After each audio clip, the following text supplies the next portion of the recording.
যেটার নাম গাট হেলথ, অর্থাৎ মুরগির পেটের স্বাস্থ্য কেন দরকার, কেন সেটা নিয়ে আলোচনা করব সেই বিষয়ে। আলোচনা শুরু করা যাক। গাট হেলথ ম্যানেজমেন্ট কেন, আমরা কেন এটা নিয়ে আলোচনা করছি, কি প্রয়োজন? Father of medicine, Greek physician Hippocrates কি বলেছেন?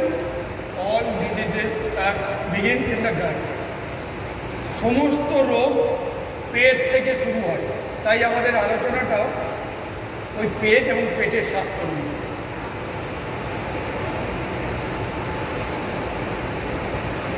গাটটা কি? গাট বা ইন্টেস্টাইন, গ্যাস্ট্রো ইন্টেস্টাইনাল ট্র্যাক্ট বা ডাইজেস্টিভ সিস্টেম, অর্থাৎ পাচকতন্ত্র। এটা এমন একটা অর্গ্যান যেটা এখানে আপনারা দেখতে পাচ্ছেন, এই ছবিটাতে বুঝতে পারছেন, মুখ থেকে রেকটাম পর্যন্ত এই নালীটা, এটাকে বলা হয় ডাইজেস্টিভ সিস্টেম বা শর্টে গাট বলা হয়, জিআইটি গাট। আর এটা সবচেয়ে বড় একটা সারফেস, যেখানে শরীরের সবচেয়ে বড় অঙ্গ, যেখানে বাইরের জিনিসপত্রের সঙ্গে প্রতিদিন প্রতিনিয়ত কাজ হচ্ছে। বাইরের জিনিস বলতে কি কি? খাবার, জল, ব্যাকটেরিয়া, ভাইরাস, টক্সিন, সব কিছু রোজ ওই মুখ দিয়ে ঢুকছে, এই নালীটা দিয়ে পাস হচ্ছে। সেই পাস হতে সেই নালীর স্বাস্থ্য কেন দরকার সেই বিষয়ে আমরা আলোচনা করব। গাট হেলথ কেন আলোচনা করব। গাটের কাজ, প্রধান যদি কাজ বলি, যেহেতু নামটাই বলেছি ডাইজেস্টিভ সিস্টেম, অর্থাৎ ডাইজেশন, প্রথম কাজ হচ্ছে হজম করা, এটাই প্রধান কাজ। আর মুরগির স্বাস্থ্য এবং প্রোডাকশান, মুরগি থেকে আমি যে পারফরমেন্স নিতে চাই, সবটা নির্ভর করে এই গাটের হেলথের উপর। সেই জন্যই আমরা আজ গাট হেলথ নিয়ে আলোচনা করছি। গাট হেলথ আমরা যেটা দেখালাম, মুখ থেকে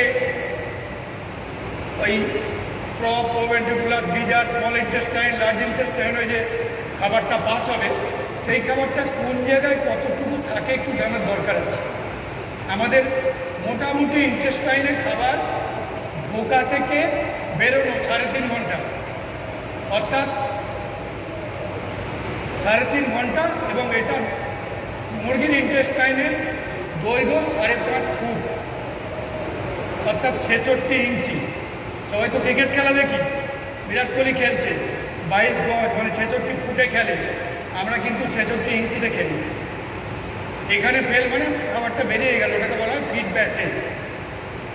যা কিছু করার, আপনার এই যে লাল জায়গাটা আছে, মুরগি খাওয়া প্রথম 30 মিনিট, মোটামুটি 30 মিনিট ক্রপে থাকে, লাস্টের 30 মিনিটে হজমের পরে পায়খানাটা তৈরি হয়ে জলটা শোষণ হয়ে পায়খানা বেরোয়। মাঝখানের যে 2.5 ঘন্টা, সেটাই কিন্তু সব হজমের। ওই 2.5 ঘন্টায় যা কিছু করতে হবে, এই জায়গার স্বাস্থ্যটা আমাদের রাখতে হবে। প্রধান কাজ যেমন বলেছি, খাবার হজম এবং শোষণ করে রক্তে পাঠানো, গাটের কাজ। দ্বিতীয় কাজ একটা বিরাট কাজ, এটাই হচ্ছে ফার্স্ট লাইন ব্যারিয়ার। যেমন আমাদের বর্ডারে বিএসএফ আছে না, গাট হচ্ছে বিএসএফ, ফার্স্ট লাইন ব্যারিয়ার। আর গাট যদি 100% সুস্থ থাকে, কারো কোনো রোগ হতে পারে না। আমরা সবাই খেয়ে এলাম, কী বলছেন, খাবারের সময় কোনো জীবাণু ঢোকেনি না? এই কথা বলছি, ঢুকছে না? ঢুকছে, সব সময় ঢুকছে। আমাদের পেটের স্বাস্থ্য যতক্ষণ ঠিক আছে, সেই জীবাণুকে আমাদের পেট মেরে হজম করে বা বিনা হজম করে পায়খানার সময় বার করে দেবে, সেটাই স্বাভাবিক। ওই স্বাভাবিক জিনিসটা রাখার নামে গাটে, সেটা নিয়ে আজকের আলোচনা, অর্থাৎ ফার্স্ট লাইন ব্যারিয়ার, এগুলো আলোচনা করবো ডিটেলস। আর তৃতীয় আরও একটা বহু জরুরি জিনিস, ইমিউন সিস্টেম। গাটের নিচে জিএল, যেমন ইমিউন সিস্টেম আছে মুরগির, আমরা সবাই বার্সা, স্প্লিন, থাইমাস নিয়ে খুব চিন্তিত, ইমিউন সিস্টেম জানি। কিন্তু মুরগির ক্ষেত্রে 70% ইমিউন সিস্টেম গাটের নিচে থাকে, যাকে আমরা ইংরেজিতে টেকনিক্যাল কথায় বলি জিএএলটি বা গাট অ্যাসোসিয়েটেড লিম্ফোয়েড টিস্যু।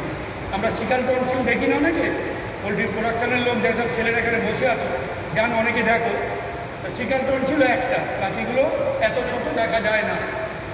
এই নিয়ে আমাদের আলোচনা আজকে এই চারটা মাথায় রাখবে।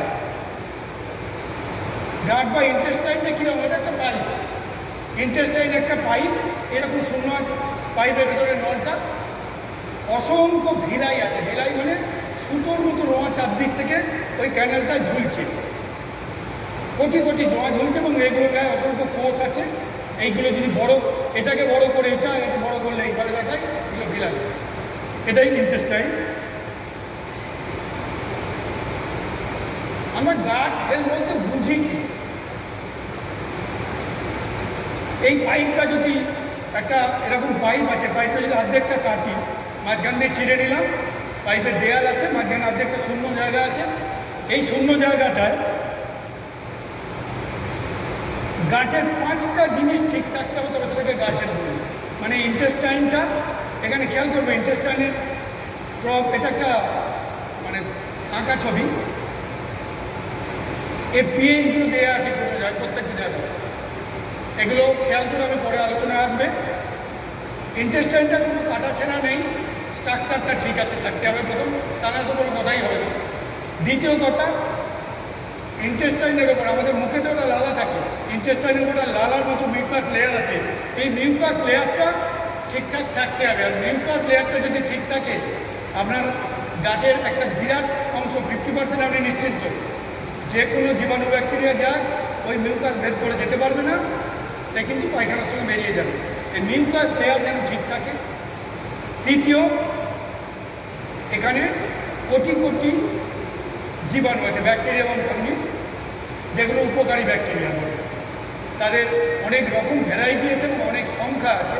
এই সংখ্যা এবং ভ্যারাইটি দুটোই ঠিক থাকতে হবে, সেটা হচ্ছে গাট হেলথের 4 নম্বর। 3 নম্বর, তারপরে একটা বলছি টাইট জংশন। এই যে আমি ইন্টেস্টাইন দেখিয়েছিলাম একটু আগে, আমি একবার ব্যাকে যাচ্ছি,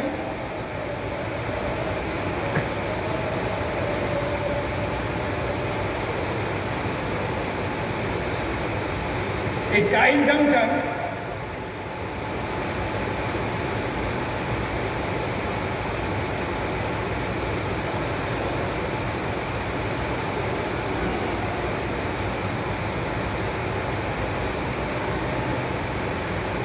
এই যে দুটো সেল, এখানে অসংখ্য সেল যে আছে, ওই ভিলাইয়ের মধ্যে অসংখ্য কোষ আছে। প্রতিটা কোষের মধ্যে যে গ্যাপ থাকে, যখন দুটো ইট দিয়ে বিল্ডিং তৈরি হলে আমরা দুটো ইটের মধ্যে সিমেন্ট দিই টাইট করার জন্য, তেমনি প্রতিটা দুটো কোষের মধ্যে টাইট জাংশন, একটা টাইট জাংশন থাকে, ওই টাইট জাংশন, এই জায়গাটাই আমাদের গাট হেলথের বিরাট ব্যাপার। এই টাইট জাংশনটা দিয়ে ব্যাকটেরিয়া ঢুকতে পারে, ওটা যেন সঠিক থাকে সেটা আমাদের দেখতে হবে। আর লাস্ট হচ্ছে এর নিচে এই টাইট জাংশন দিয়ে এখানে দেখুন ইমিউন সিস্টেমের গ্ল্যান্ডগুলো রয়েছে, এখানে সব নানা রকম নাম রয়েছে। এই 5টা জিনিস সঠিক থাকার নাম গাট হেলথ। আর 5টা জিনিস সঠিক মানে আপনার চিন্তা করতে হবে না, আপনি মুরগিকে খেতে দিন, জল দিন, লিটার নাড়ুন, চলুন, যা কিছু করছেন করুন। এই যে গাট ইন্টেস্টাইন কখন ডেভেলপমেন্ট শুরু হয়? দেখুন, যখন হ্যাচ হওয়ার আগে ডিমের মধ্যে যখন হ্যাচ হচ্ছে, তখন এটা লেন্থ যদি একটা এরকম থাকে, ধরি 4 থেকে 10 দিন বয়সে লেন্থটা 1.5 গুণ হচ্ছে, আর একটা ম্যাচিওর মুরগিতে এটা ডাবল হয়ে যাচ্ছে সুতোগুলোর লেন্থটা, যে ভিলাইগুলো বলছি।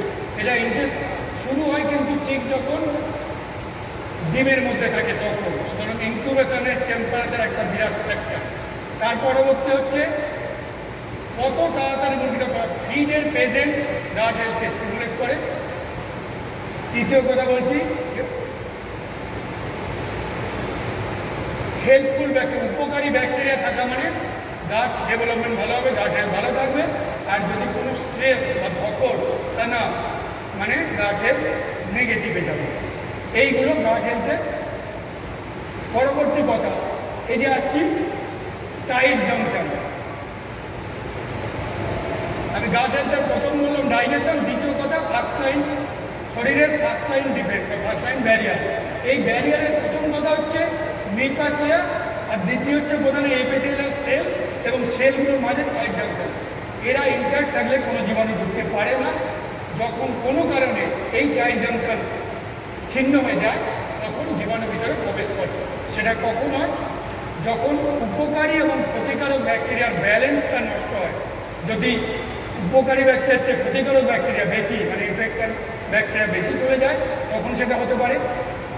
মাইক্রোটক্সিন থাকলে হতে পারে। এটা নিয়ে আমার আগের বক্তা অনেক কিছু বলে গেছেন, যাতে মাইক্রোটক্সিনের প্রভাব এগুলো নিয়ে আমার কাজটা কিছু ত্বরান্বিত করে গেছেন। এছাড়া আরও কিছু আছে, ওই প্রোঅ্যাক্টিভ সাইটোকাইন সিরিজ আরও সেগুলো আমি আলোচনা করবো কীভাবে গাট হেলথটা ডিস্টার্ব হয়। এই যে টাইট জাংশন কখন ব্রেক হয় আমি বিশদে ডিসকাস করবো পরে। আনহেলদি গাট হলে কী হচ্ছে, এটা একটা দেখুন হেলদি গাটের ভিতরের ছবি, ওই বিলাইগুলোতে যে মাইক্রোস্কোপিক ছবি, আর এটা ড্যামেজ হয়ে গেছে, ঘেটে গেছে। এগুলি কী ক্ষতিটা হবে?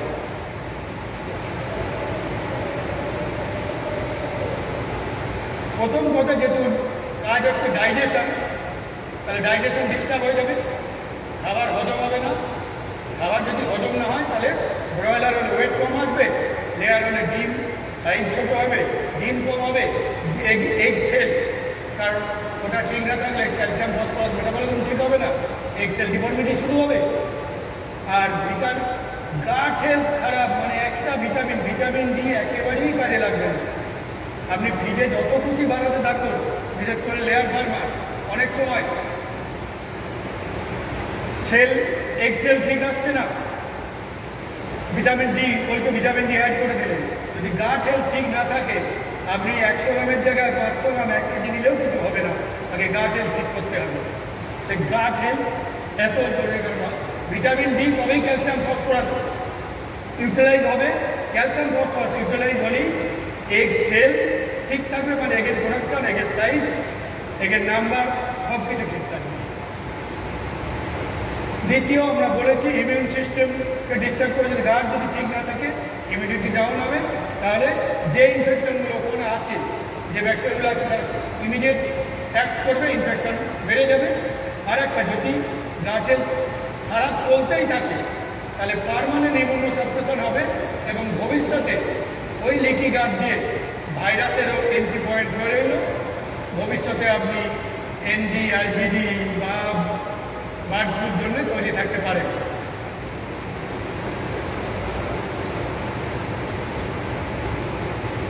আর গাটের ঠিক নেই মানে গাট ব্যারিয়ার ঠিক নেই। গাট ব্যারিয়ার ঠিক নেই মানে আমরা বলি লিকি গাট, অর্থাৎ নিউট্রিয়েন্টস, যে খাবারটা খেয়েছে অর্ধেক হজম হয়েছে বা হজম হয়নি, সেটা হজম না হয় ওখানে জলের সঙ্গে গুলে ওই ওখানটা একটা কী বলবো, যেটা ভিসকোসিটি বাড়িয়ে দেবে, একদম হবে না, হাইন গাটের দিকে যাবে। হাইন গাটে আমরা অর্থাৎ সিকামে ক্লস্ট্রিডিয়াম কিন্তু স্বাভাবিকভাবে বাস করে। যে ক্লস্ট্রিডিয়াম আমাদের স্টোমাকের পেজটা খেয়াল করে, স্মল ইন্টেস্টাইন, ডিওডেনাম, জেজুনাম বা ওদের পেজ কিন্তু সব সাথে নিচে অ্যাসিডিক। ক্লস্ট্রিডিয়াম আসতে চায় না, কেন? ওখানে আসতে পারবে না। যখনই ভিসকোসিটি বেড়ে যাচ্ছে, ফিড ডাইজেশন প্রপার হচ্ছে না, তখনই পেজ বেড়ে যাচ্ছে, তো ক্লস্ট্রিডিয়াম আসবার চেষ্টা করবে। দ্বিতীয় কথা, নিউট্রিয়েন্ট হজম না হয় ক্লস্ট্রিডিয়ামের কাছে পৌঁছচ্ছে, পার্শিয়ালি ডাইজেস্টেড বা আনডাইজেস্টেড। ও প্রোটিনটা পাচ্ছে, প্রোটিন পেয়ে প্রলিফারেট গ্রোথ হচ্ছে, হয়ে আমার ইন্টেস্টাইনের উপর থেকে স্মল ইন্টেস্টাইনে আসছে, নেক্রোটিক এন্টারাইটিস তৈরি করছে, ফিড প্যাসেজ হচ্ছে। ফিড প্যাসেজ মানে পরেরটা আলোচনা করব। আর গাটটা যখন লিক হচ্ছে তখন একের পর এক ইনফেকশন ঢোকবার জায়গাটা তৈরি হচ্ছে। তাহলে আনহেলদি গাট হলে 3টে পয়েন্ট যেমন ইমিউনিটি ডাউন হবে, ইনফেকশন হতে থাকবে একের পরে, হজম হবে না, প্রোডাকশন ডাউন হবে।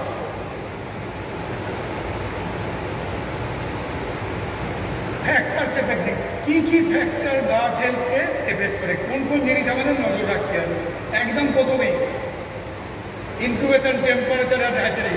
যদি হ্যাচারিতে ইনকিউবেশন টেম্পারেচার ঠিক মেনটেন না হলো, তাহলে শুধু হ্যাচ কম হবে না, যেগুলো হ্যাচ হবে ওই চিক্সগুলো ভালো রেজাল্ট দেবে না, কারণ ওদের গাটটা ডেভেলপমেন্টই শুরু হয়নি ঠিক মতো। দ্বিতীয় কথা, ব্রুডিং স্টেজে 6 লেভেলে টেম্পারেচার প্রচণ্ড ইম্পর্টেন্ট। টেম্পারেচার কী দিচ্ছেন তার উপর গাছের। এরপরে ফিড খুব ইম্পর্টেন্ট। আমার আগের বক্তা এই বিষয়ে অনেক কিছু বলে গেছেন। ফিড ফর্ম, ফিডটা কীরকম, কত তাড়াতাড়ি ফিড দিচ্ছেন, ফিডে টক্সিন আছে না আছে সেগুলোর উপর হবে। আমি আরও ডিটেলসে যাব। তারপর হচ্ছে নিউট্রিশন, অর্থাৎ ফিডের কম্পোনেন্ট কী। কারণ ওই যে উনি বলছিলেন মেজ নেবো না রাইস নেবো, কেন ডিডিজিএস নেব না। কম্পিউটারে প্রোটিন এনার্জি মিলিয়ে দেওয়ার কোনো ব্যাপার না, একটা সফটওয়্যার কিনলেই মিলে যাবে। সবাই তো আমরা ভাত খেয়ে এলাম, এখন যদি আপনাকে জোয়ারের রুটি দিয়ে হয়তো বলুন খেতে, মুরগিটা পছন্দ করছে কি না সেটা দেখতে হবে, তারপরেও ডাইজেস্ট করতে পারছে কি না সেটা জানতে হবে। শুধু যেমন উনি বলছিলেন একটা কথা হয়তো খেয়াল করেননি বলতে, এতদিন ফিড ফর্মুলা হতো বলা হতো লিস্ট কস্ট নিউট্রিশন, এখন ওটা হয়ে গেছে বেস্ট কস্ট নিউট্রিশন। মানে প্রতিটা ডিমের জন্য কতটা ফিড লেগেছে, কত পয়সার ফিড লেগেছে। ব্রয়লারে প্রতি কেজি ব্রয়লারে কত টাকার ফিড লেগেছে, ওই 57 টাকা বেঁধে দিতে হয়। 1 কেজি ব্রয়লারের জন্য 56, তার বেশি হলে লস। আপনার এবার ফিডের কস্ট কী করবেন সেটা আপনি বুঝুন। তো ফিডের নিউট্রিশন একটা ফ্যাক্টর। আরও ইম্পর্টেন্ট ফ্যাক্টর যেটা আমি আলোচনা করতে চাইছি, স্ট্রেস। স্ট্রেস অপোজিট ওয়েলফেয়ার, মানে ধকল। স্ট্রেস দিলে গাট হেলথ খারাপ হয়। খেয়াল করে দেখুন, গ্রীষ্মকালে প্রচুর অ্যান্টিবায়োটিক পাই আমি নিজেরাই। ছেলেরা গরমে লাইনে কাজ করছো, তো ফার্মে আছো, সারাদিন কাজ করছো, সারাদিনের শেষে একটু পেটটা লুজ হয়, কারণ কিছুই নয় স্ট্রেস। তার মধ্যে হিট স্ট্রেসটাই সবচেয়ে বেশি মারাত্মক। আর দ্বিতীয় কথা ড্রিঙ্কিং ওয়াটার কোয়ালিটি, কারণ জল যদি খারাপ হয় পেট ঠিক থাকতে পারে না। আমি ডিটেলসে যাচ্ছি। পরের পয়েন্টে লিটার, যারা লিটারে, বিশেষ করে ব্রয়লারে লিটারের ময়েশ্চার পার্সেন্টেজ অ্যামোনিয়া, এটা কিন্তু শরীর মানে গাট হেলথকেও খারাপ করে, কারণ স্ট্রেস দেয় প্রচুর। আর এই ধকলে মুরগি বেশি জল খাবে, বেশি জল খাওয়া মানে গাট হেলথ খারাপ। আমি আসবো পরেরটা হেলথ ইন্টারভেনশন। আমি অকারণে অ্যান্টিবায়োটিক দিচ্ছি। আমি এমন অনেককে শুনেছি বলতে ব্রয়লারে, স্যার মুরগি তো প্রতিদিনে 3 বার অ্যান্টিবায়োটিক দিতেই হবে। আপনি কী করছেন জানেন না, পেটের মধ্যে উপকারী ব্যাকটেরিয়া কিন্তু বেশি আছে, আপনি তাদের মারছেন। কোনো অ্যান্টিবায়োটিক কিন্তু ভ্যাকসিনের মতো প্রিভেনশন করে না। এই প্রিভেন্টিভ অ্যান্টিবায়োটিক কথাটা হচ্ছে এর গরু থেকে দূর বার করা। প্রিভেন্টিভ অ্যান্টিবায়োটিক হয় না, অ্যান্টিবায়োটিক শুধু ট্রিটমেন্টই হয়। আছে ধরে নিয়ে অল্প থাকলেও করতে পারে, কিন্তু আগে থেকে দেয়া মানে উপকারী ব্যাকটেরিয়া মারা। সেই অকারণে অ্যান্টিবায়োটিক ব্যবহার করবেন মানে আপনি গাট হেলথ ড্যামেজ করছেন। শুনতে খারাপ কথাটা। ইনফেকশান, যে কোনো ইনফেকশন গাট হেলথ খারাপ করবে। ব্যাকটেরিয়া, ভাইরাস, প্যারাসাইটিক মানে আমাদের পক্সি হলো। আর গাট মাইক্রোবায়োটা মানে যে উপকারী ব্যাকটেরিয়া, তার কত রকম ব্যাকটেরিয়ার কত সংখ্যায় সেটার উপর গাট হেলথ ডিপেন্ড করছে। আর লাস্ট হচ্ছে বায়োসিকিউরিটি, ফার্মের পরিষ্কার পরিচ্ছন্নতা, হাইজিন, স্যানিটেশন।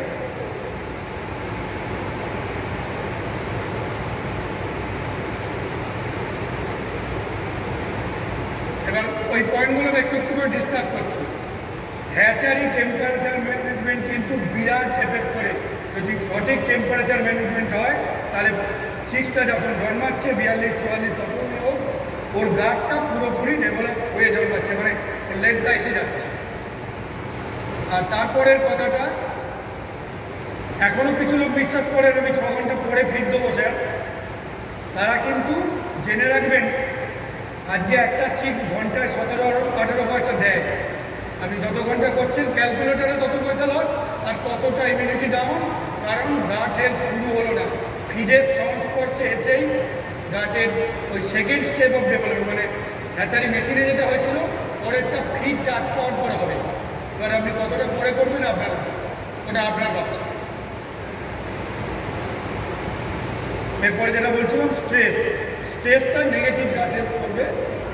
স্ট্রেস কত রকম হতে পারে? ম্যানেজমেন্টের স্ট্রেস মানে স্টকিং ডেন্সিটি, যত আমি বাচ্চা বেশি ছেড়ে দিচ্ছি, হ্যান্ডলিং, লেয়ারের ক্ষেত্রে ডিবেকিং, এমনি ভ্যাকসিনেশন, ট্রান্সফার, লেয়ার ব্রিডারে, পিক লেইং। একটা আমরা স্ট্রেস অনেকে আলোচনা করি, কিন্তু ব্রয়লার কী করে? খায় দায় ঘুমায়, খেলে, আর কোনো কাজ নেই। কিন্তু লেয়ার বা ব্রিডারের কিছু কাজ করতে হয়। ওরা খায় কিন্তু ডিম দিতে হয়। আমরা তো লেয়ারের থেকে রোজ ডিম চাই একটা করে, আর ব্রিডারে তো 7 দিনে 6টা ডিম চাই। ওই ডিম দেওয়া আর একজন আমাদের মহিলার বাচ্চা দেওয়া, বাচ্চা জন্ম দেওয়া, দুটো একই স্টেজ। এটা হচ্ছে ফিজিওলজিক্যাল স্টেজ, এবং এই স্টেজ এগিয়ে যাওয়ার উপায় নেই। সুতরাং সেই স্টেজটা গার্ড হেলথ খারাপ করে, যার জন্য লেয়ার ব্রিডার ফার্মাররা খেয়াল করুন, আপনার যখন পিক প্রোডাকশান গার্ড হেলথ ধরে রাখতে পারেন না। খুব চ্যালেঞ্জিং পিক প্রোডাকশান। কারণটা ওই একটাই, প্রতিটা আপনি আপনার মুরগি আছে 10,000, 10,000-এ আপনি 9,700 ডিম দিচ্ছেন, মানে 9,700 মুরগিরও ডিম দিচ্ছে, তার ওই স্ট্রেস গার্ডে তারা করে দিচ্ছে।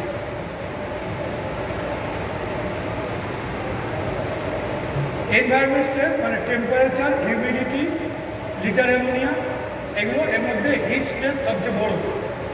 এরপরে নিউট্রিশনাল স্ট্রেস মানে খাবারের দিক থেকে কোনো স্ট্রেস এসছে, খাবার পায়নি এমন ঘটে, বা খাবার আপনি পচা খাবার দিচ্ছেন, পুরোনো খাবার, সেগুলো খাবারের কোয়ালিটি।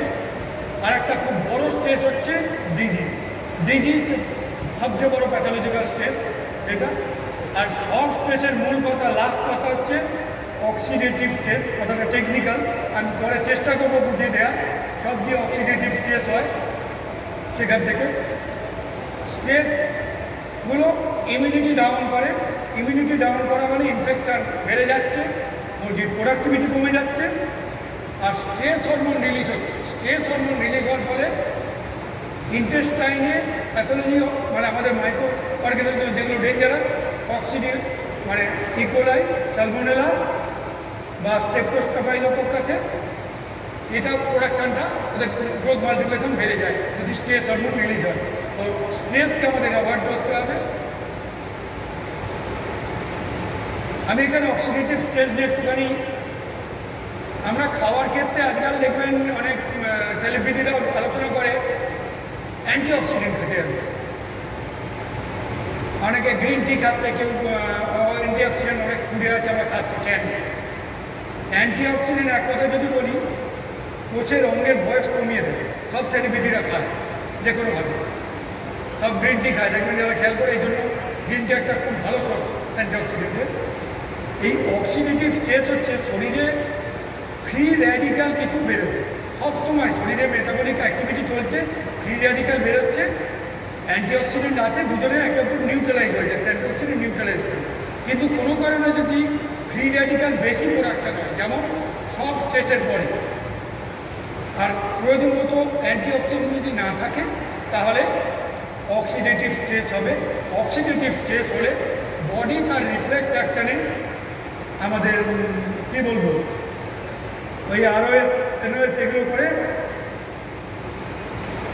ভেতরে একটা সাইকেলে প্রচুর ফ্লুইড রিলিজ হবে, যার জন্য প্রচুর জল পায়খানা হবে, গাছের পুরোপুরি ড্যামেজ হবে, লিকি গাছ হবে। এটা আরও আমি আলোচনা করবো পরে।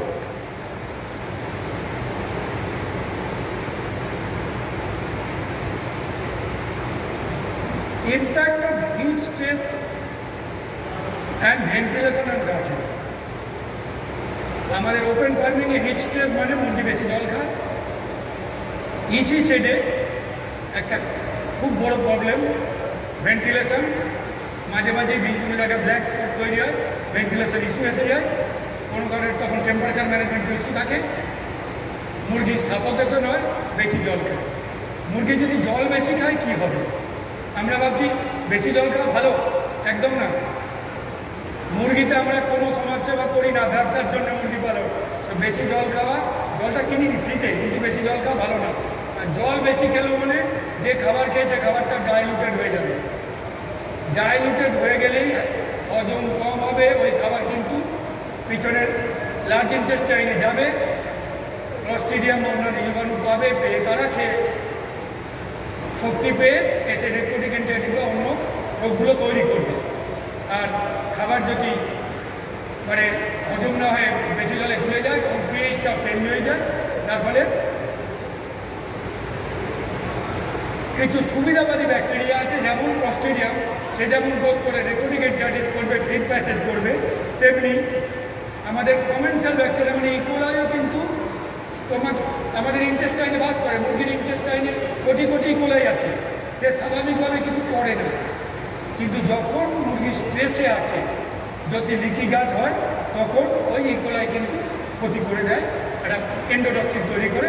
আমি আলোচনা করবো, এই ছবিগুলো বুঝতে পারছেন, এগুলো কিন্তু সব এই ছবিগুলো আমার 72 ঘন্টা হয় না আমি পেয়েছি, এবং যেখানে পেয়েছি সেখানে একটা ব্রয়লার ফার্মের ছবি 37 টেম্পারেচার ছিল দুটোর সময়। 5 তারিখের কথা বলছি, 5 তারিখ দুটোর সময় 37 ডিগ্রি টেম্পারেচারের এই ফটোগুলো, বাকি সব কিছু নর্মাল। 5 দিন আগেও কিছু ছিল না, যখন 30-32 ছিল, টেম্পারেচার যে 33 পেরিয়েছে এই আসছে, আমাকে দৌড়তে হচ্ছে।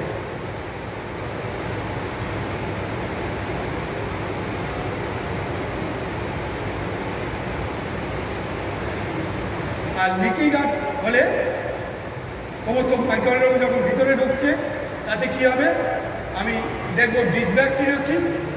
এই ছবিগুলো সবার এখানে যারা বসে আছেন অনেকে এই ছবিগুলো যান, মানে আমি জানি এখানে পোলট্রি প্রোডাকশনের যারা আছেন তারা মাঠে দাঁড়িয়ে এই ছবিগুলোকে কী করে সে এটা ওভারকাম করবো, কী করে এটাকে এই দ্বন্দ্ব কী করে পেরোবো, খুঁজে বেড়ায়। এটা dysbacteriosis, enteritis, feed passage, wet litter, তার মানে litter ammonia, poor body weight, reduced egg size, egg number and egg shell deformation. এটা যখন হচ্ছে, মুরগি যখন গরমে বেশি জল খাচ্ছে, জলকে পাতলা পায়খানা করছে, পাতলা পায়খানা করলে কী হচ্ছে, হিউমিডিটি বাড়ছে, হিউমিডিটি বাড়লে মুরগি আরও বেশি ডিহাইড্রেটেড হচ্ছে, আরও ডিহাইড্রেটেড হচ্ছে, মানে আরও জল খাচ্ছে। এই জিনিসটা একটা চক্রব্যূহের মতো, একবার যদি ঢুকলো বেরোবার কোনো রাস্তা নেই, মুরগি যত জল খাবে তত জল পায়খানা করবে, আর তত ডিহাইড্রেটেড হবে, তত আরও জল খাবে। এটাকে আমরা কিন্তু বলি ভিসিয়াস সাইকেল। এর বাইরে যেতে গেলে মুরগিটাকে কমফর্ট জোনে আনতে হবে, ওই 37 থেকে 30-এর নিচে আনতে হবে, অন্য কোনো রাস্তা নেই। মেডিসিন, ইলেকট্রোলাইট দিয়ে কিছু লস কমাতে পারে, আর কিছু নেই। জলের কোয়ালিটি আমার আগের বক্তারা বলে গেছেন, জল কি কাজ করে, মুরগির 70% শরীরে জলই খাবার সরবরাহ করে, মানে ইন্টেস্টাইনে খাবার ডাইজেস্ট চলে, সেটাকে রক্ত নিয়ে যাচ্ছে শরীরের কোষে কোষে, রক্তের সবটাই জল। সুতরাং জলের কাজ খাবার অক্সিজেনকে নিয়ে যাওয়া, ডাইজেশন করা, অ্যাবজর্পশন করা, গাট হেলথ মেনটেন করা। জলের কতকগুলো কোয়ালিটির ওপর গাট হেলথ নির্ভর করে। 1 নম্বর হচ্ছে যদি কন্টামিনেশন থাকে, মানে জল যদি কন্টামিনেটেড হয়, মানে জলে কেমিক্যাল বা ব্যাকটেরিয়াল কন্টামিনেশন আছে, অথবা জলের টিডিএস, মানে জলে খনিজ কতটা দ্রবীভূত আছে, টিডিএস একটা ফ্যাক্টর। আমার আগে ব্যাংকের থেকে যিনি বলছিলেন ওয়াটার স্যানিটাইজার নিয়ে, উনি বলছিলেন জলের টিডিএস কতটা পর্যন্ত হলে ঠিক থাকে। জলের টিডিএস এফেক্ট করে গাট হেলথে। আর লাস্ট হচ্ছে পিএইচ, মানে পাওয়ার অফ হাইড্রোজেন। জল মুরগির হজমের জায়গা কিন্তু, আমি এর পরেরটায় আসছি, মুরগির হজমের জায়গা কিন্তু এই ছবিটা আবার দেখাচ্ছি। এই যে এখান পর্যন্ত মুরগির হজমের জায়গা দেখুন, পিএইচ 6.5, অর্থাৎ 7 পিএইচ তো নর্মাল, 7 পিএইচকে আমরা নিউট্রাল ধরি, 7 হচ্ছে 0, 7-এর নিচে আছি, 7-এর উপরে অ্যালকালাইন। মুরগির হজমের জায়গা কিন্তু অ্যাসিডিক। এবার আপনার জলটা স্যার পিএইচ তো 8, কী হবে? আপনি মুরগিকে জলটা দিলে, ধর এই ঘরটায় টেম্পারেচার কন্ট্রোল আছে, এসির মধ্যে বসে আমরা বেশ আরামে আলোচনা করছি।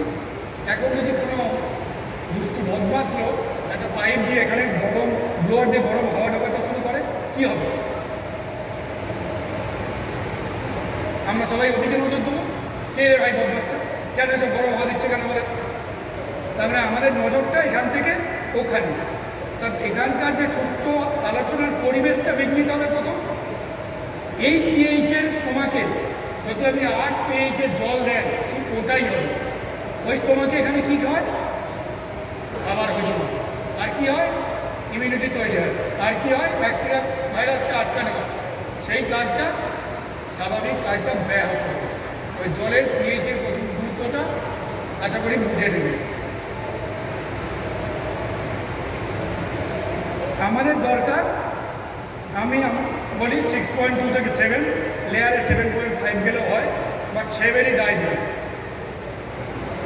আর এখানে একটা ছবি দেখুন, এটাও কোনো ফার্মের দেখেছি, এটা জলটা দেখেই পাঁচের লিটারটা কেন এরকম বোঝা যাচ্ছে। ব্রয়লার ফার্মের ছবি, এই লিটারটা বলে দিচ্ছে এই জলটা এরকম বোঝা যাচ্ছে।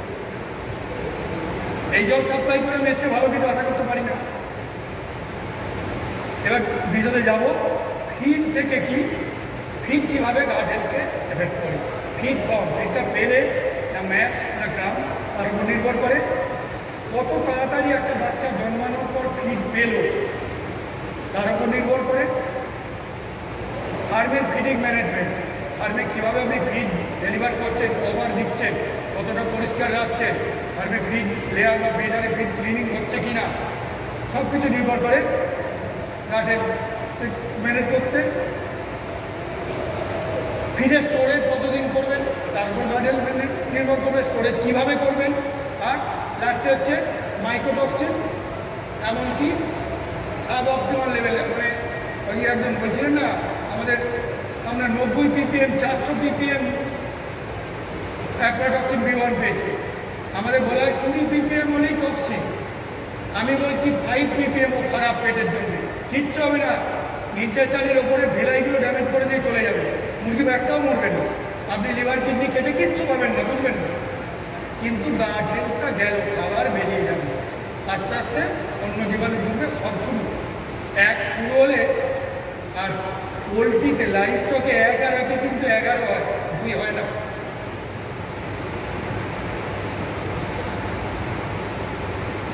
ফিডের কম্পোনেন্ট, মানে ফিড কী দিয়ে তৈরি করেছি সেটা পার্টিকল সাইজ। আমি এখানে একটা ছবি দেখুন, এটাও একটা প্যালেট ফুড, এটাও একটা প্যালেট ফুড। আপনি এই ফিডটা যদি খাওয়ান নিশ্চিত আপনার গার্ড হেলথ প্রবলেম হবে। এই ফিডটা খাওয়ানোর চেয়ে খাওয়ানো ভালো, এটা ম্যাচ ফিড খারাপ নয়, কোনো চিন্তা করার নেই। ম্যাচ প্যালেট দুটো দুরকম চিন্তাধারার ফিড, দুটোই ভালো যদি আপনার পার্টিকল সাইজ, দানার সাইজ ঠিক থাকে এবং ধুলো যদি কন্ট্রোলে থাকে। ডাস্ট আর ফিডের মধ্যে এনজাইম দিচ্ছেন কি না দিচ্ছেন, ফিডে মাইক্রোটক্সিন আছে কি না আছে, ফিডে এনএসপি যেগুলো হজম না হওয়ার মতো কিছু ইনগ্রেডিয়েন্ট থাকে সেটা কতটা আছে, এইসবের উপর গার্ড হেলথ অনেক কিছুই নির্ভর করছে ফিড। আপনাদের একটা ছবি দেখাচ্ছে, ছবিটা দেখলেই বুঝবেন। এটা একটা স্টার্টার ক্রাম ফিড, এটা আমারই হাতে ছিল, আমার হাত এক হাতে রেখে এক হাতে তুলেছি। আর এটা একটা স্টার্টার ক্রাম।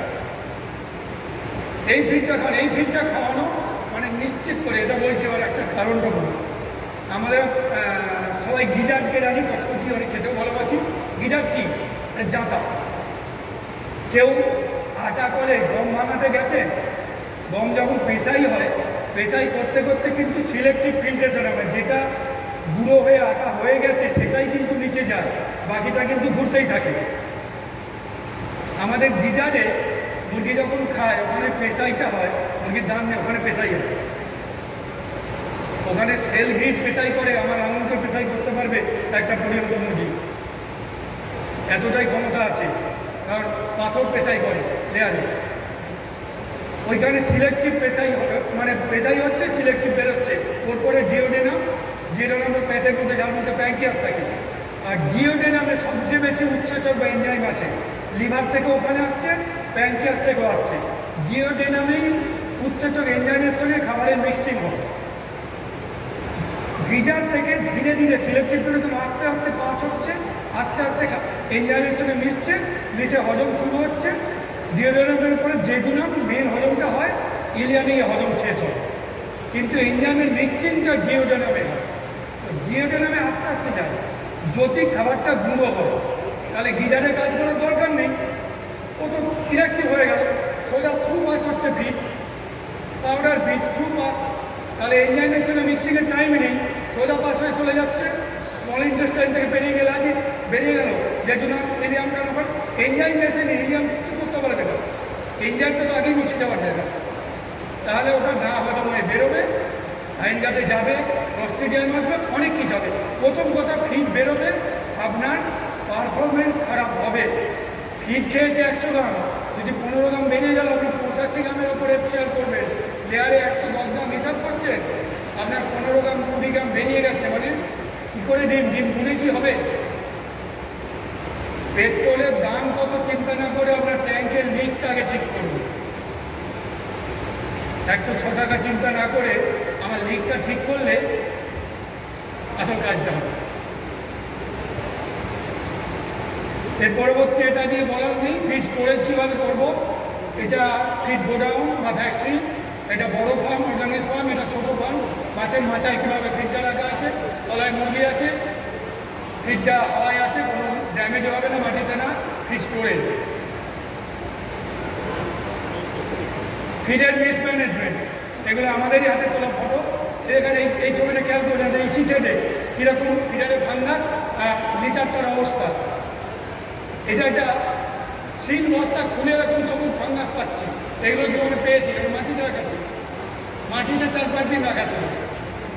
এটা একই ফিডার থেকে, ফিডারের নিচে থেকে ফিড, আর এই যে উপরে এই ফাঙ্গাস আর নিচের ফিড দুটো হাতে নিয়ে দেখাচ্ছে, একই ফিডারে।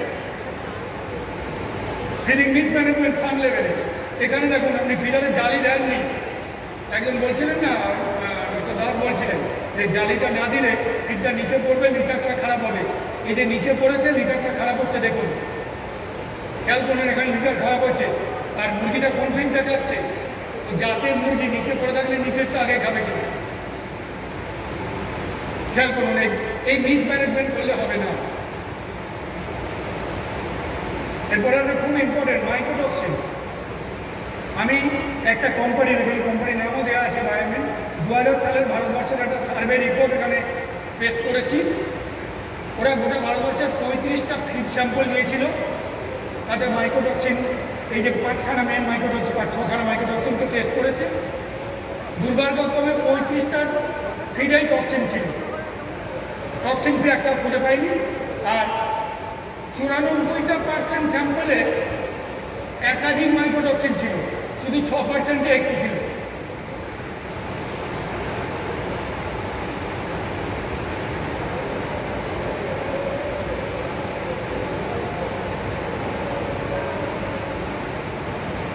তিনটে প্রধান মাইক্রোটক্সিন, অ্যাফ্লাটক্সিন, B1, ফেমিনিসিন আর অক্সাটক্সিন, তিনজনই কিন্তু গাছ হেলথ খারাপ করে, এটা রেকর্ড।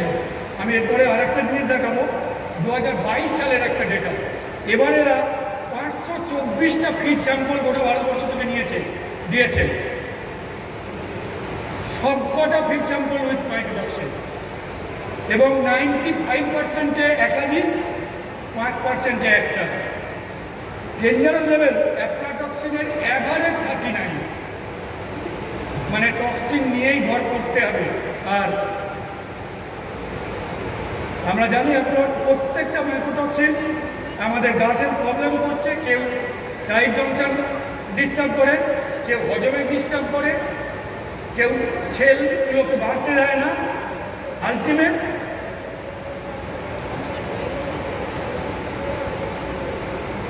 আমার লাস্টের লাইনটা কি সবাই এগ্রি করি?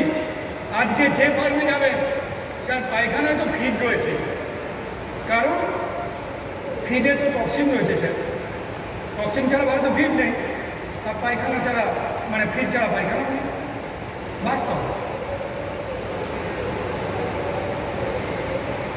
ইনফেকশন এবং গাটে ইনফেকশন তো সবসময় চ্যালেঞ্জ রয়েছে। ইনফেকশন সাবক্লিনিক্যাল, ক্লিনিক্যাল দুটোই হতে পারে, ব্যাকটেরিয়াল, ভাইরাল, প্যারাসাইটিক যে কোনো হয়। মর্টালিটি বেশি নাও হতে পারে, কিন্তু ইনফেকশন মানে পারফরমেন্স খারাপ নিশ্চিত। এটা কিছু ব্যাকটেরিয়াল ইনফেকশনের ছবি, নেক্রোটিক এনজাইটিসের, ওটা মিক্সড ইনফেকশন আছে গোলার সঙ্গে। এটা ভাইরাল ইনফেকশন, ইন্টেস্টাইনের লেয়ারটা দেখো কীরকম পাতলা হয়ে গেছে, এখানে ভিলাই আছে। এটা ভিভিএনডি, এটা বার্ড ফ্লুর ছবি, এই বার্ড ফ্লু ভাইরাস ইনফেকশনের ইন্টেস্টাইনের ছবি। আমি প্যারাসাইটিক ইনফেকশনের ছবি কিছু দেখাবো। কক্সিডিওসিস মানে রক্ত নয়, ওটা আর দেখা যায় না, এটা পুরনো ঘটনা। এখন কক্সিডিওসিস হচ্ছে আইমেরিয়া ম্যাক্সিমা রাসাবুলিনা, যেটা ফিড প্যাসেজ করে। এই সামান্য এটাই চলবে না। আর একটা আমি দেখাবো পরটা, এটা 72 ঘন্টা আগের ছবি। একটা আমি মুরগি স্যাক্রিফাইস করলাম একটা ফার্মে 25 দিনের, ঘাটের খারাপ বলে এই ছবিটা পেলাম। এইটা যদি ইন্টেস্টাইনের অবস্থা হয়, আর এটা পায়খানার অবস্থা, মিলে যাচ্ছে।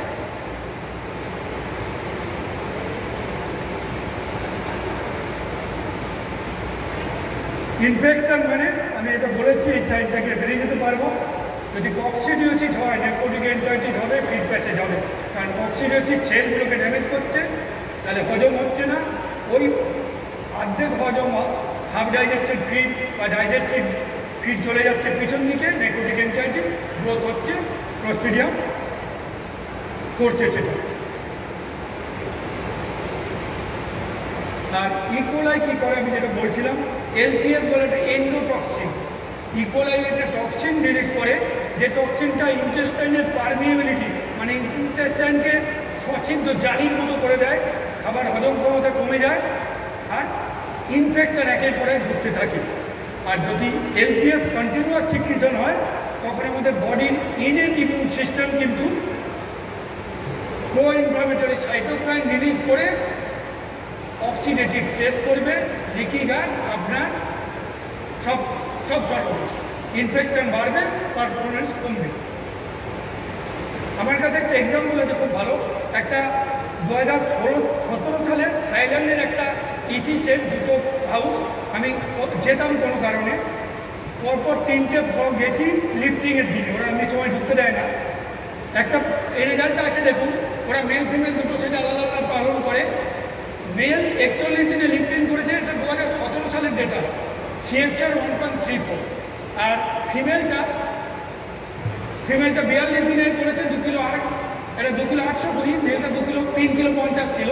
ফিমেলের CFR 1.41, দুটোকে একসঙ্গে করলে 1.3। এই ঘরটা পরের ব্লকে কক্সিডিওসিস অ্যাটাক হয় ফিমেল সেটে। ফিমেল সেটে কক্সিডিওসিস অ্যাটাক, দেখুন মেলের রেজাল্ট প্রায় একই রকম আছে। আমার এখানে হেলথ ডেটা লেখা আছে, মেলের রেজাল্ট ঠিক দেখুন 2 মাস 7 দিন 10 দিন পরে মেলের রেজাল্ট, এটা 3.4, এটা 3.5 CFR, 3 কিলো 241 দিন। আর ফিমেলটা কি হয়ে গেল, মর্টালিটি যেখানে 2.08 ছিল হয়ে গেল 4.54, CFR 1.61।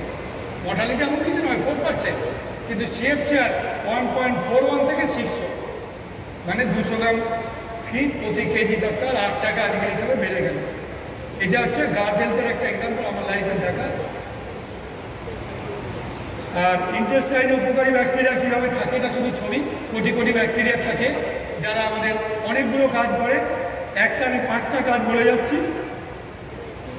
এরা কিছু অর্গ্যানিক অ্যাসিড রিলিজ করে, পিএইচ চেঞ্জ করে হজম ক্ষমতা বাড়ায়, ক্ষতিকারক ব্যাকটেরিয়াকে বসতে দেয় না, বা তাদের মারার জন্য কিছু কেমিক্যাল রিলিজ করে। আর ইমিউন গ্ল্যান্ডকেও সাহায্য করে। হচ্ছে উপকারী ব্যাকটেরিয়া যদি ব্যালেন্স ঠিক না থাকে, তাহলে আপনার ডিসব্যাকটেরিয়াসিস হবে, অর্থাৎ গাট হেলথ কম্প্রোমাইজ হবে। গাট হেলথ কম্প্রোমাইজ হলে কী হবে? প্রথম হচ্ছে ডিভিয়েশন অফ মাইক্রোবায়োটা, মানে নর্মাল যে ব্যাকটেরিয়াল পপুলেশন সেটা ডিস্টার্ব হয়ে গেল, অর্থাৎ অ্যাবজর্পশন কোর পারফরমেন্স খারাপ হয়ে গেল। ক্লস্ট্রিডিয়াম গ্রোথ হলো, গ্রোথ হয়ে যখন অল্প ক্লস্ট্রিডিয়াম গ্রোথ হচ্ছে, কেউ কিচ্ছু দেখছি না, শুধু এফসিআর খারাপ হচ্ছে। ডিসব্যাকটেরিয়াসিসও খালি চোখে কিচ্ছু দেখছি না, তাহলে এফসিআর খারাপ। খুব মাইনিউটলি দেখলে ওই পায়খানার ফিড পাওয়া যাবে। পায়খানায় যে ফিডটা হজম হয়নি সেটা আমরা দেখি, হাফ হজম হয়েছে যেটা সেটা দেখি না, সেটা শুধু এফসিআর খারাপ করে। বেশি হলে বলে ডিসব্যাকটেরিয়াসিস, খারাপ হলে শুধু ফিড বেরোচ্ছে, ফিড এনার্জি লস। পরবর্তী আনওয়ান্টেড কেমিক্যাল প্রোডাকশন হচ্ছে, অনেক টক্সিক কেমিক্যাল যেগুলো হচ্ছে সেগুলো ওই অ্যামোনিয়া এগুলো ইন্টেস্টাইনকে ইরিটেট করছে, আমাদের বাইল প্রোডাকশন কমে যাচ্ছে, লিকি গার্ড হচ্ছে। লিকি গার্ড মানে আরও সমস্ত ইনফেকশন ঢুকছে। এই জিনিসটা টেকনিক্যাল নাম যেন ডিসব্যাকটেরিয়াসিস এভাবে ঘটে। আমি একটু তাড়াতাড়ি এগিয়ে যাচ্ছি।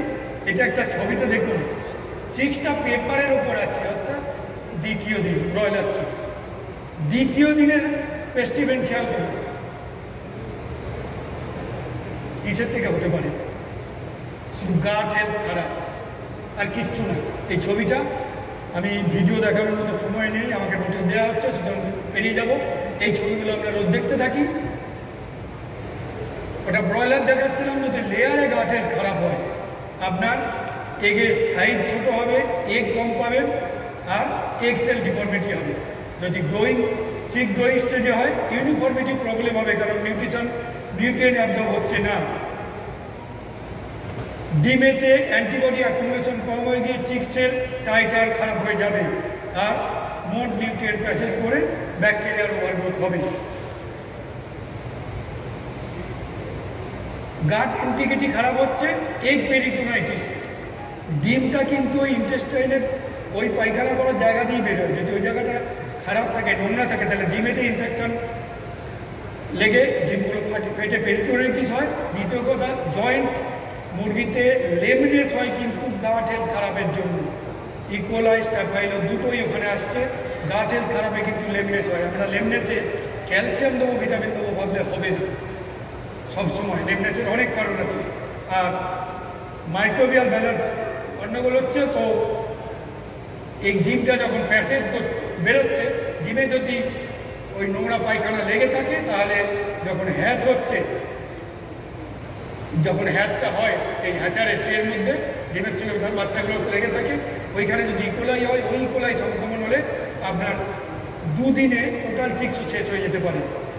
পলিব্যাকটেরিয়াস যেটা পলিসেপ্টিসিস যদি হয়ে যায়। গাট হেলথ ম্যানেজমেন্ট, আমি একেবারে স্ট্রেট সাবজেক্টে যাচ্ছি। গাট হেলথ ম্যানেজমেন্ট করতে গেলে অকারণ অ্যান্টিবায়োটিক না, অ্যান্টিবায়োটিকের অল্টারনেটিভ অনেক কিছু আছে, শুধু মাথায় নিলেই আছে, মাথায় না নিলে নয়। পৃথিবীর অর্ধেক লোক অ্যান্টিবায়োটিক ছাড়া করছে, আমাদের বাদিকে বাংলাদেশ করছে, নিচে থাইল্যান্ড করছে। এদের দেশে অ্যান্টিবায়োটিক ব্যান, এরা তা করে। দুজনেরই এফসিআর আমাদের চেয়ে ভালো। সৌভাগ্য আর দুর্ভাগ্য দেখতে পারেনি, মানতে হবে। শুধু অ্যান্টিবায়োটিক চাই এটা কোনো কথা নয়, অল্টারনেটিভ প্রোবায়োটিক আছে, প্রিবায়োটিক বা মসগুলো আছে, অর্গানিক অ্যাসিড আছে, ফাইটোজেনিক কেমিক্যাল যেটা এসেন্সিয়াল অয়েলস আছে, এনজাইম আছে, তারপর দু রকম পেপটাইডস এসে গেছে, আর একটা আছে ব্যাকটেরিওফেজ আছে, যেটা একটা ভাইরাস। আমি এগুলো আলোচনা করবো একটা একটা করে। প্রোবায়োটিকের রোল এক কথা আমি আগে বলেছি, উপকারী ব্যাকটেরিয়ার যেটা রোল ওটাই প্রোবায়োটিকের রোল, নতুন করে বলার কিছু নেই। প্রিবায়োটিক মানে মস বা ফস যে জিনিসগুলো বলি, এরা এক কথায় প্রোবায়োটিকের খাবার। প্রোবায়োটিককে ভাত রুটি কিছু খেতে দিতে হবে না, যেটা মুরগি হজম করতে পারবে না, নিতে পারবে না, ও সেটা খেয়ে মুরগির উপকার করবে, এমনই একটা জিনিস। অর্গানিক অ্যাসিড ব্যবহার করা হয়, সবাই করে, অ্যাসিডিফাই তো করি, পিএইচ কমাই, হজমটা বাড়ে, ক্ষতিকারক ব্যাকটেরিয়ার গ্রোথ কম হয়, সেই জিনিসটা করতে পারবো। ভিলাই লেন্থটা বাড়ে, তার মানে হজম আরও বাড়বে। ফাইটোজেনিক কেমিক্যাল যেমন এসেন্সিয়াল অয়েল, স্যাপোনিনসেরা আছে, এরা ব্যাকটেরিয়াকে মেরেও দেয়, মুরগির হজম ক্ষমতা বাড়ায়। আর অ্যান্টিঅক্সিডেন্ট প্রপার্টি আছে, বুঝতে পারছেন? অ্যান্টিঅক্সিডেন্ট প্রপার্টি খুব কম জিনিসে থাকে মুরগিতে। আমরা ফাইটোজেনিক কেমিক্যাল এসেন্সিয়াল অয়েল রেস্টে দিলে এটাও পাবো। এটা অ্যামোনিয়াও কমায়। তারপর আছে ব্যাকটেরিয়া। ব্যাকটেরিয়া কি জিনিস? এটা একটা ভাইরাস, এটা ব্যাকটেরিয়াকে মারার জন্য ভাইরাস, কাঁটা দিয়ে কাটাতে হয়। এটা স্পেসিফিক হয়, কোনো একটা ভেতর যেটা শুধু ইকোলাইকে মারে, কেউ আছে ক্লস্ট্রিডিয়ামকে মারে। এদের কম্বিনেশন আজকে মার্কেটে আছে, ওয়াটার সলেবল আছে, ফিরে আছে, আমরা ব্যবহার হচ্ছে, এসছে অ্যান্টিবায়োটিকের বিকল্প হিসেবে এগুলো ভাববার দিন এসে গেছে। বিউটারিক অ্যাসিড বা সোডিয়াম বিউটারিক, এটা এক টাইপের অর্গানিক অ্যাসিড। এর সরাসরি ব্যাকটেরিয়াকে মারে, পিএইচ কমিয়ে দিয়ে ইন্টেস্টাইনের পিএইচকে মেনটেন করে হজমে সাহায্য করে, মানে উপকারী ব্যাকটেরিয়াকে সাহায্য করে, তো সব কাজটা পাই। দ্বিতীয় কথা মানে তৃতীয় কথা হচ্ছে তিনটে পয়েন্ট সোডিয়াম বিউটারেটে গার্ড মর্ফোলজি অর্থাৎ ভিলাইয়ের ব্রেথ এটা বাড়াতে সাহায্য করতো, হজমের এলাকাটা বাড়িয়ে দেয়, হজম বাড়ায়, হজমের এলাকা বাড়ায়, আর ক্ষতিকারক ব্যাকটেরিয়ার ভেতরে ঢুকে তার সেলকে লাইসিস অর্থাৎ মেরে দেয়, সেল ব্রেকডাউন করে দেয়। এটা সোডিয়াম বিউটারেট আজকাল ব্যবহার হচ্ছে। আর্লি, আমি সেটার দিকে চলে এসেছি। আর্লি ডিটেকশন, দুটো মুরগির পায়খানার ছবি দেখছো তো, অ্যাবসলিউট নর্মাল ছবি দেখাচ্ছি। আর্লি ডিটেকশন করতে হবে, কোন কী দেখে ধরতে হবে গাট হেলথ খারাপ হচ্ছে। এই ছবিগুলো খেয়াল করো, এই ছবিগুলো দেখে বুঝতে হবে আমার গাট হেলথ খারাপের দিকে যাচ্ছে। এগুলো দেখে নেগলেক্ট করতে হবে না, খারাপের দিকে যাওয়া শুরু হচ্ছে। এই জায়গায় যদি চেক দাও তাহলে কিছু হবে। নর্মালে অ্যাবনর্মালে লালটা কিন্তু অ্যাবনর্মাল ছিল। আমরা গার্জেন যারা চেক করি, কাজকর্ম করি, তারা এই কাজগুলো রেগুলার করতে থাকি।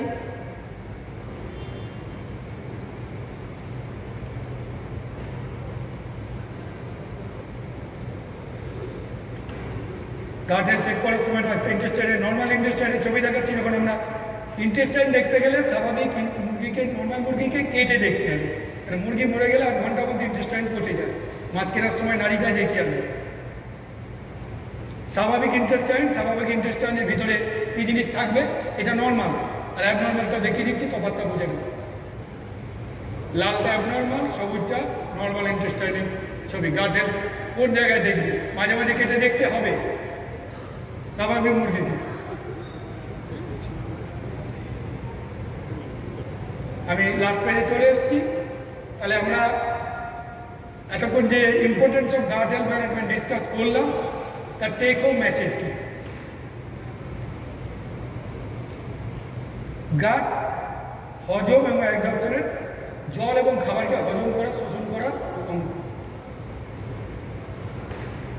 গাট হচ্ছে ফার্স্ট লাইন ডিফেন্স, মুরগির শরীরে কোনো জীবাণুকে ঢুকতে না দেওয়ার জন্য ফার্স্ট লাইন ব্যারিয়ার।